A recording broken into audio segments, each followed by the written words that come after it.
大家好，我是牛奶。接上集讲到，萧炎骚操作凝聚11头火兽作战，把曹家天才少年打击到怀疑人生。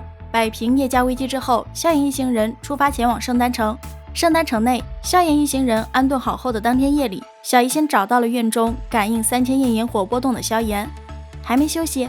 萧炎微笑道：“薰儿在离开之前可是叮嘱我好生保护你，你都还没休息，我怎么能罢工？”小医仙嫣然一笑，之后像是想到了什么，笑容一收，又道：“你跟薰儿说过彩铃的事儿吗？”萧炎愣住了，他还真没想好这事到底怎么跟薰儿说。彩铃的事儿原本只是一场充满春意的邂逅，但在后来的相处之中，他的确对彩铃产生了一种复杂情感，特别是彩铃疑似怀孕的事儿。如果是真的话，现在恐怕那小萧炎都已经出事了，可这么瞒着也不是事儿啊。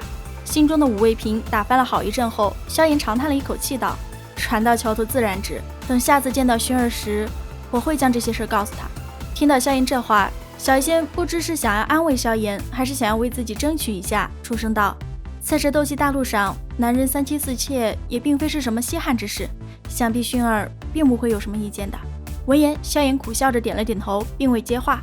小医仙见状，转移了话题，聊起了别的事儿。两人聊了许久，直到小医仙靠着一旁的石墩睡着了。看着小医仙熟睡的脸庞，萧炎想起了那些年在小山谷的日子，取出一件宽大黑袍，轻轻盖在小医仙身上。萧炎缓缓起身，行出2步，抬头看了看那璀璨的星空。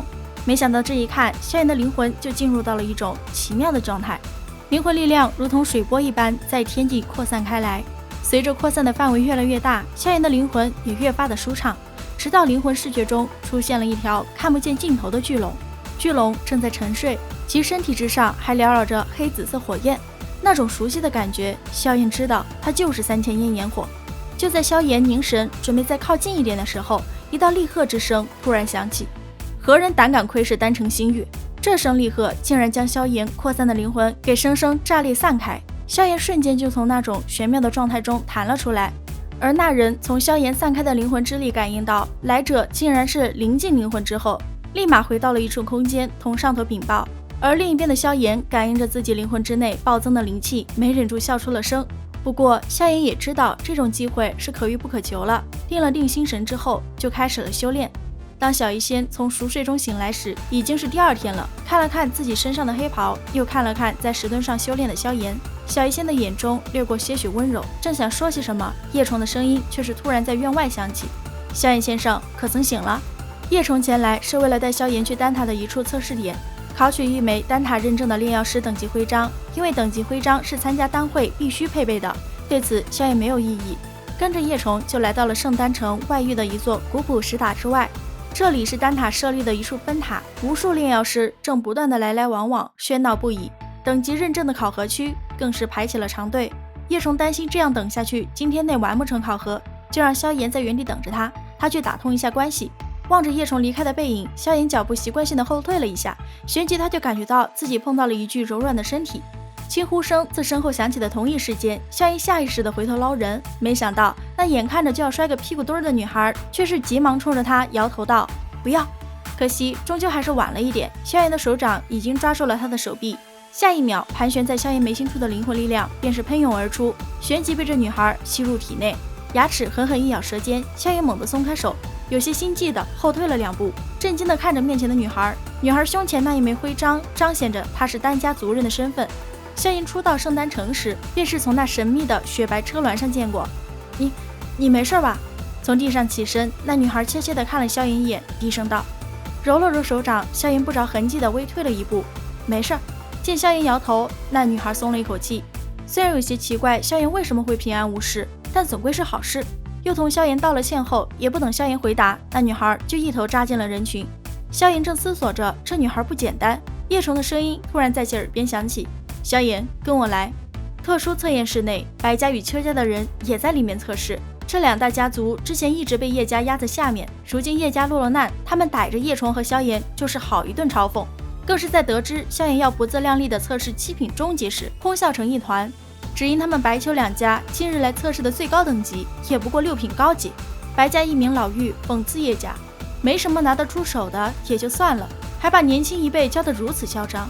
叶虫还没来得及说话，萧炎就出声表示，这老妪不仅聒噪，还很没有教养。老妪闻言瞬间就炸了，怒骂萧炎是个小杂种，还没有资格同他这般说话。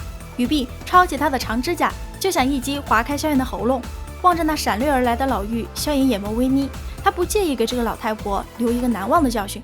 然而就在萧炎准备出手之时，丹塔分塔的负责人韩立却是突然挡在萧炎面前，呵斥那灰衣老妪。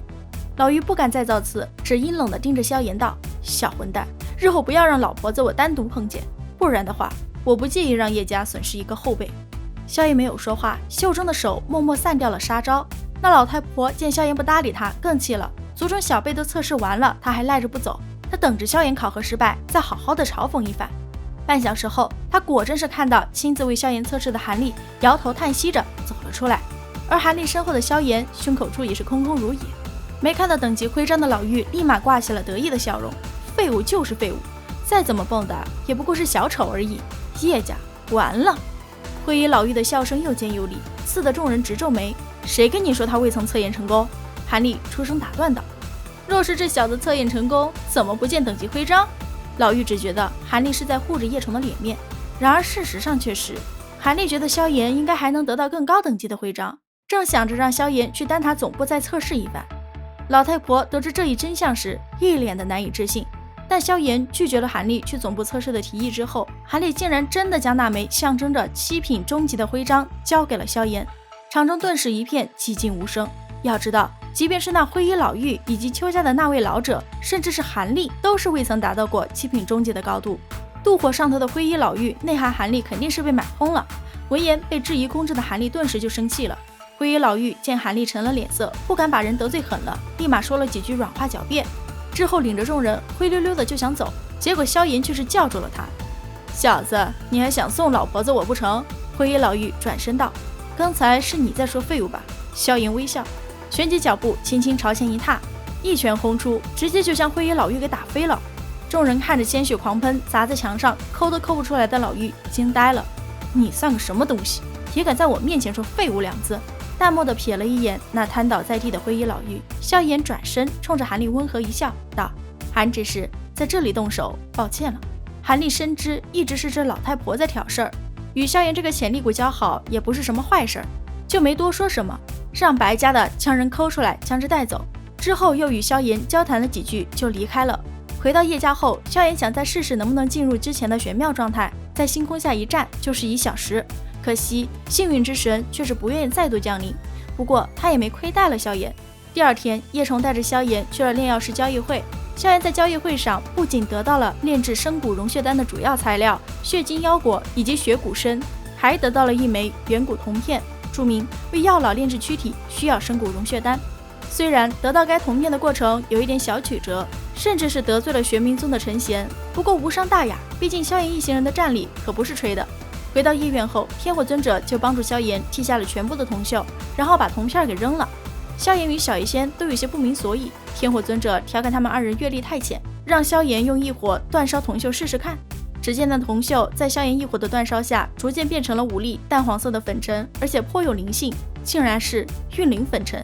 萧炎从药老口中得知，运灵粉尘乃是炼制8品以及其上丹药的一种必须之物，而且若是能够将之融入灵魂的话，还能够逐渐的增强灵魂之内的灵气，令得灵魂之内的灵气在不知不觉间越发的充裕。知道自己捡到宝了，萧炎高兴坏了。要知道，只要他的灵魂进入灵境，他的炼药水平便是定然能够达到8品宗师层次。只要萧炎能够顺利达到8品炼药师的层次，即便是斗尊级别的超级强者，也将会对其客气有加。他与薰儿的路也不会走得这般艰难了。毕竟8品炼药师，即便是放眼斗气大陆，也是相当稀少的存在。为了一枚8品丹药，一些斗尊级别的强者也会甘愿屈身当打手。于是，在药老同小医仙离开后，萧炎就迫不及待地将1粒运灵粉尘吸入体内。没想到收获了一份意外惊喜，粉尘内有着一道极为模糊的灵魂印记，该印记一直念着一段口诀，直到消散。而这段残缺的口诀竟然是不全的魂技。萧炎凭借着这残缺的口诀，在一夜之间增长了不少的灵气。虽说这一夜无法和进入状态后的成果相比，但却胜在可以长久。日后萧炎只要乐意，随时都可以吸纳灵气。按照这种速度，达到8品炼药师也只不过是时间问题而已。理了理衣衫，神清气爽的萧炎就走出了房门。叶虫、小医仙等人早就在门口等着他了，因为今天便是5大家族考核开始的日子。而今日的考核将会决定叶家以后的命运。萧炎进军丹塔的第一战将会正式打响。好了，本期分享就到此结束了，视频都看到这里了，给您来点个赞吧。订阅了的朋友记得开启小铃铛哟，这样就不会错过牛奶的更新啦。感谢您的耐心观看，拜拜，下期再见。